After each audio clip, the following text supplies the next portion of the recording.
ஜெயலலிதா என்னும் நான், கே பழனிசாமி என்னும் நான், முத்துவேல் கருணாநிதி ஸ்டாலின் என்னும் நான், ஒரு நாள் இந்த நிலம் எனக்கு சிக்கிச்சு, நீ செத்த. ரெண்டு பேருக்கு நடுவுல தான் போட்டியே. ஒன்னு டிவிக்கு, இன்னொன்னு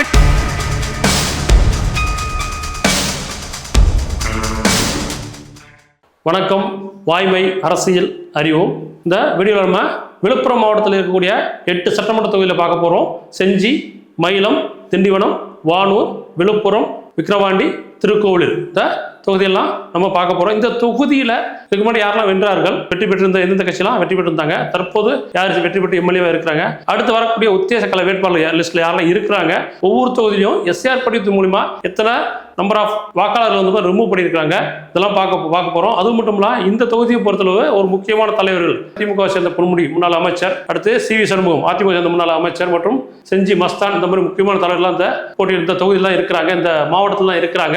இந்த மாவட்டத்தில் அடுத்து வரக்கூடிய 2026ஆம் ஆண்டு ஒரு முக்கியமான தலைவர்கள் இருக்கக்கூடிய இந்த மாவட்டத்தில் முக்கியமான தேர்தல் அமையும். வாங்க வீடியோக்குள்ள போவோம்.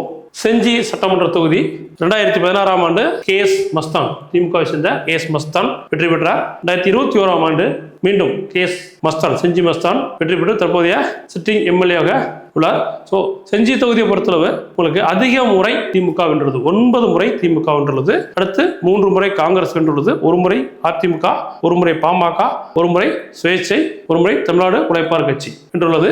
ஸோ செஞ்சி தொகுதியில் இருக்கக்கூடிய வாக்காளர்கள் ஆஸ் பர் 2025ஆம் ஆண்டு ஜனவரி நிலவரப்படி 2,59,972 வாக்காளர்கள் இருந்தனர். 2026ஆம் ஆண்டு வெளியிட்ட ஃபைனல் எஸ்ஐஆர் ஃபைனல் ரிப்போர்ட் படி 2,40,957 வாக்காளர்கள் தற்போது உள்ளனர். அப்ப செஞ்சி தொகுதியில் மட்டும் 19,000க்கும் மேற்பட்ட வாக்காளர்களை நீக்கியிருக்கிறாங்க எஸ்ஆர் படிவத்து மூலிமா.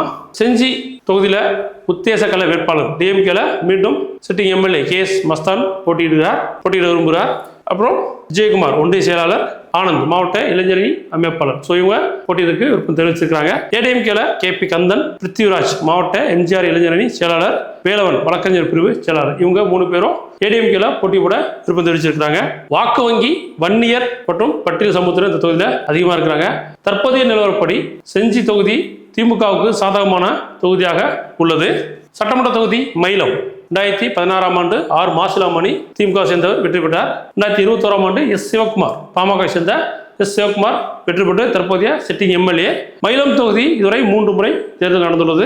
அதிமுக 1 முறை, திமுக 1 முறை, பாமக 1 முறை வென்றுள்ளது. மயிலம் தொகுதியில் 2015ஆம் ஆண்டு 2025ஆம் ஆண்டு ஜனவரி நிலவரப்படி 2,17,785 வாக்காளர்கள் இருந்தனர். 2026ஆம் ஆண்டு எஸ்ஆர் ஃபைனல் ரிப்போர்ட் படி 2,07,665 வாக்காளர்கள் தற்போது உள்ளனர். மயிலம் தொகுதியில் 10,000க்கும் மேற்பட்ட வாக்காளர்கள் எஸ்ஐஆர் படிவத்தின் மூலம் நீக்கப்பட்டுள்ளனர். 10,000க்கும் மேற்பட்ட வாக்காளர்கள் எஸ்ஐஆர் படிவத்தின் மூலம் நீக்கப்பட்டுள்ளனர். செஞ்சி தொகுதியின் உத்தேச கல வேட்பாளர்கள் டிஎம்கேல மாசிலாமணி எக்ஸ்-எம்எல்ஏ போட்டியிட விரும்புகிறார். செஞ்சி சிவா மணிமாறன் மயிலம் ஒன்றிய சேர்மன் யோகஸ்ரீயின் கணவர், ஸோ இவர் போட்டியிட விரும்புகிறார். ஏடிஎம்கேல CV. Shanmugam X minister, so மீண்டும் போட்டியிட விரும்புகிறார். வாக்கு வங்கி வன்னியர் பட்டியலின சமூகத்தினர் இந்த தொகுதியில் அதிகமாக இருக்கிறாங்க. மயிலம் தொகுதியை பொறுத்தளவு தற்போதைய நிலவரப்படி திமுகவுக்கு சாதகமான தொகுதியாக உள்ளது. சட்டமன்ற தொகுதி திண்டிவனம் தனி தொகுதி 2016ஆம் ஆண்டு P. சீதாபதி திமுகவை சேர்ந்த P. சீதாபதி வெற்றி பெற்றார். 2021ஆம் ஆண்டு அதிமுக சேர்ந்த P. அர்ஜுனன் வெற்றி பெற்று தற்போதைய சிட்டிங் எம்எல்ஏவாக அமர்ந்துள்ளார். திண்டிவனம் தொகுதியை பொறுத்தளவு அதிக முறை 6 முறை காங்கிரஸ் வென்றுள்ளது, 4 முறை அதிமுக வென்றுள்ளது, 5 முறை திமுக வென்றுள்ளது, தமிழ்நாடு உழைப்பாளர் கட்சி 1 முறை வென்றுள்ளது. 2025ஆம் ஆண்டு ஜனவரி நிலவரப்படி 2,34,174 வாக்காளர்கள் இருந்தனர். தற்போது எஸ்ஆர் படிவத்தின் மூலம் 2026ஆம் ஆண்டு வெளியிட்ட எஸ்ஆர் படிவத்தின் மூலம் 2,17,609 வாக்குகள் தற்போது உள்ளன. திண்டிவனம் தொகுதியில் எஸ்ஆர் படிவத்தின் மூலம் 16,000க்கும் மேற்பட்ட வாக்குகள் நீக்கப்பட்டுள்ளது. திண்டிவனம் தொகுதியின் உத்தேச கல வேட்பாளர்கள் டிஎம்கேல செந்தில் முருகன், ரவிக்குமார், பழனி, இவங்க 3 பேரும் போட்டியிட விரும்புறாங்க. ஏடிஎம்கேல அர்ஜுனன் சிட்டிங் எம்எல்ஏ போட்டியிட விரும்புகிறார். சரஸ்வதி மாணிக்கம் முன்னாள் மாவட்ட கவுன்சிலர், இவர் போட்டியிட விருப்பம் தெரிவித்துள்ளார். வாக்கு வங்கி வன்னியர் பட்டியல் சமூகத்தினர், உடையார், ரெட்டியார், செட்டியார், முஸ்லீம், கிறிஸ்தவர்கள் மற்றும் ஏனைய சமூகத்தினர் இருக்கிறாங்க. ஸோ இந்த தொகுதியை பொறுத்தளவு திண்டிவனம் தொகுதியை பொறுத்தளவு தற்போதைய நிலவரப்படி திமுகவுக்கு சாதகமான தொகுதியாக உள்ளது. சட்டமன்ற தொகுதி வானூர் தனி தொகுதி 2016ஆம் ஆண்டு அதிமுக சேர்ந்த மு சக்ராபணி வெற்றி பெற்றார். 2021ஆம் ஆண்டு அதிமுக சேர்ந்த மு சக்ராபணி மீண்டும் வெற்றி பெற்று தற்போது கரண்ட் சிட்டிங் எம்எல்ஏ அமர்ந்துள்ளார். வானூர் தொகுதியில் 7 முறை, அதிகபட்சமாக 7 முறை அதிமுக வென்றுள்ளது. திமுக 5 முறை வென்றுள்ளது. 2025ஆம் ஆண்டு ஜனவரி நிலவரப்படி 2,33,675 வாக்காளர்கள் இருந்தனர். தற்போது எஸ்ஆர் பைனல் படிவத்தின்படி 2,07,984 வாக்காளர்கள் தற்போது உள்ளனர். வானூர் தொகுதியில் எஸ்ஆர் படிவத்தின் மூலம் மொத்தம் 25,000க்கும் மேற்பட்ட வாக்குகள் நீக்கப்பட்டுள்ளது. 25,000க்கும் மேற்பட்ட வாக்குகள் நீக்கப்பட்டுள்ளது. வானூர் தொகுதியின் உத்தேச கள வேட்பாளர்கள் டிஎம்கேல புஷ்பராஜ் எக்ஸ்எம்எல்ஏ போட்டியிட விரும்புகிறார். மைதிரி ராஜேந்திரன் போட்டியிட விரும்புகிறார். விசிகேல வன்னி அரசு போட்டியிட விரும்புகிறார். ஏடிஎம்கேல சக்கரபாணி எம்எல்ஏ போட்டியிட செட்டிங் எம்எல்ஏ போட்டியிட விரும்புகிறார். நெற்குளம் முருகன் போட்டியிட விரும்புகிறார். வாக்கு வங்கி வன்னியர், பட்டியல் சமூகத்தினர், உடையார், ரெட்டியார், முஸ்லீம், கிறிஸ்தவர். இந்த தொகுதியை பொறுத்தளவு தற்போதைய நிலவரப்படி திமுகவுக்கு சாதகமான தொகுதியாக உள்ளது. ஆனால் தொடர்ந்து 2 முறை அதிமுக வென்றுள்ளது. அதனால் கண்டிப்பாக வரக்கூடிய தேர்தலில் அதிமுகவும் பயங்கர டஃப் கொடுப்பாங்க. மேபி ஒர்க் பண்ணக்கூடிய உங்களுடைய வேலையை பொறுத்து கண்டிப்பாக வெற்றி தோல்வி மாறுபடும். சட்டமன்ற தொகுதி விழுப்புரம் 2016ஆம் ஆண்டு அதிமுக சேர்ந்த CV சண்முகம், முன்னாள் அமைச்சர் CV சண்முகம் வெற்றி பெற்றார். 2021ஆம் ஆண்டு திமுக சேர்ந்த R லட்சுமணன் வெற்றி பெற்று தற்போது கரண்ட் சிட்டிங் எம்எல்ஏ அமர்ந்துள்ளார். விழுப்புரம் தொகுதியில் 7 முறை, அதிகபட்சமாக 7 முறை திமுக வென்றுள்ளது. 5 முறை அதிமுக வென்றுள்ளது. 2025ஆம் ஆண்டு நிலவரப்படி 2,65,469 வாக்காளர்கள் இருந்தனர். எஸ்ஆர் ஃபைனல் பட்டியலின்படி 2,44,080 வாக்காளர்கள் தற்போது உள்ளனர். விழுப்புரம் தொகுதியில் மட்டும் 21,000க்கும் மேற்பட்ட வாக்குகள் நீக்கப்பட்டுள்ளது. எஸ்ஆர் படிவத்தின் மூலம் உத்தேச கள வேட்பாளர்கள் டிஎம்கேல Lakshmanan MLA, current sitting MLA போட்டியிட விரும்புகிறார். முன்னாள் அமைச்சர் பொன்முடி போட்டியிட விரும்புகிறார். ஜனகராஜ் மத்திய மாவட்ட பொருளாளர் போட்டியிட விரும்புகிறார். ஏடிஎம்கேல ராதிகா செந்தில், பசுபதி இவர்களும் போட்டியிட விரும்புகின்றனர். வாக்கு வங்கி விழுப்புரம் தொகுதியை பொறுத்தவரை வாக்கு வங்கி பட்டியல் சமூகத்தில் அதிகமாக இருக்காங்க. அதே போல வன்னியரும் அதிகமாக இருக்காங்க. இவங்க ஏன் இவங்களை நான் குறிப்பாக சொல்றேன்னா, இவங்க தான் டிசைடிங் ஃபேக்டரா இருக்காங்க. இதர மற்ற சமூகத்தில் நிறைய பேர் இருக்காங்க. இவங்க டிசைடிங் ஃபேக்டரா இருக்காங்க. இந்த தொகுதியை பொறுத்தவரை கரண்ட் பொசிஷனை பொறுத்தவரை உங்களுக்கு தற்போதைய நிலவரப்படி விழுப்புரம் தொகுதி திமுகவுக்கு சாதகமான தொகுதியாக உள்ளது.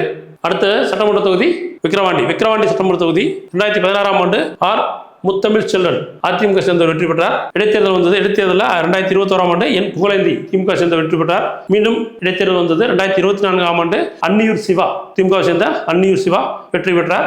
விக்கிரவாண்டி தொகுதியில் இதுவரை 3 முறை அதிகபட்சமாக திமுக வென்றுள்ளது. 1 முறை அதிமுக, 1 முறை CPIM வென்றுள்ளது.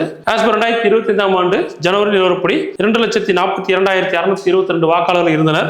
2026ஆம் ஆண்டு எஸ்ஆர் ஃபைனல் பட்டியல் படி 2,27,355 வாக்காளர்கள் தற்போது உள்ளனர். விக்கிரவாண்டி தொகுதியில் 15,000க்கும் மேற்பட்ட வாக்காளர்கள் நீக்கப்பட்டுள்ளனர். எஸ்ஆர் பட்டியலின்படி விக்கிரவாண்டி தொகுதியின் உத்தேச கள வேட்பாளர் டிஎம்கேல Anniyur Siva, current MLA sitting MLA போட்டியிட விரும்புகிறார். ஏடிஎம்கேல முத்தமிழ் செல்வன் எக்ஸ்எம்எல்ஏ போட்டியிட விரும்புகிறார். எஸ்ஆலம் பன்னீர் வடக்கு ஒன்றிய செயலாளர் இவரும் போட்டியிட விரும்புகிறார். வாக்கு வங்கி விக்கிரவாண்டி தொகுதியோட வாக்கு வங்கி பட்டியல் சமூகத்தில் அதிகம் பேர் இருக்காங்க. அடுத்து வன்னியர் இருக்காங்க, மீனவர் இருக்காங்க, கிறிஸ்தவர் இருக்காங்க, முஸ்லீம் இருக்காங்க, பிராமணர் இருக்காங்க மற்றும் இதர சமூகத்தில் இருக்காங்க. இந்த தொகுதியை விக்கிரவாண்டி தொகுதி பொறுத்தவரை தற்போதைய நிலவரப்படி திமுகவுக்கு சாதகமான தொகுதியாக உள்ளது. அடுத்து திருக்கோவிலூர் சட்டமன்ற தொகுதி. திருக்கோவிலூர் சட்டமன்றத்தில் 2016ஆம் ஆண்டு கே பொன்முடி முன்னாள் அமைச்சர் போட்டியிட்டு வென்றார். தற்போது மீண்டும் 2021ஆம் ஆண்டு கே பொன்முடி மீண்டும் போட்டியிட்டு வென்றார். திருக்கோவிலூர் தொகுதியில் இதுவரைக்கும் 3 முறை தேர்தல் நடந்துள்ளது. அதில் 2 முறை திமுகவும் 1 முறை டிஎம்டிக்கவும் வென்றுள்ளது. தேமுதிக வென்றுள்ளது. 2025ஆம் ஆண்டு ஜனவரி நிலவரப்படி 2,63,021 வாக்குகள் இருந்தன. தற்போது எஸ்ஆர் ஃபைனல் பட்டியலின்படி 2,41,003 வாக்காளர்கள் தற்போது உள்ளனர். திருக்கோவில் தொகுதியில் 22,000க்கும் மேற்பட்ட வாக்காளர்கள் எஸ்ஆர் படிவத்தின் மூலம் நீக்கப்பட்டுள்ளனர். திருக்கோவில் தொகுதியின் உத்தேச கள வேட்பாளர்கள் டிஎம்கேல செக்ஸ் மினிஸ்டர் கே பொன்முடி மீண்டும் போட்டியிட விரும்புகிறார். பிஜேபியில ஏஜி சம்பத், வேட் கலிவர்தன் போட்டியிட விரும்புகிறார். திருக்கோவில் தொகுதியின் வாக்கு வங்கி உடையார், வன்னியர், பட்டியல் சமூகத்தினர், கிறிஸ்தவர்கள் உள்ளனர். தற்போதைய நிலவரப்படி திருக்கோவில் தொகுதி திமுகவுக்கு சாதகமான தொகுதியாக உள்ளது. இந்த காணொலியில் நம்ம விழுப்புரம் மாவட்டத்தில் இருக்கக்கூடிய 8 தொகுதியில் நம்ம பார்த்தோம்.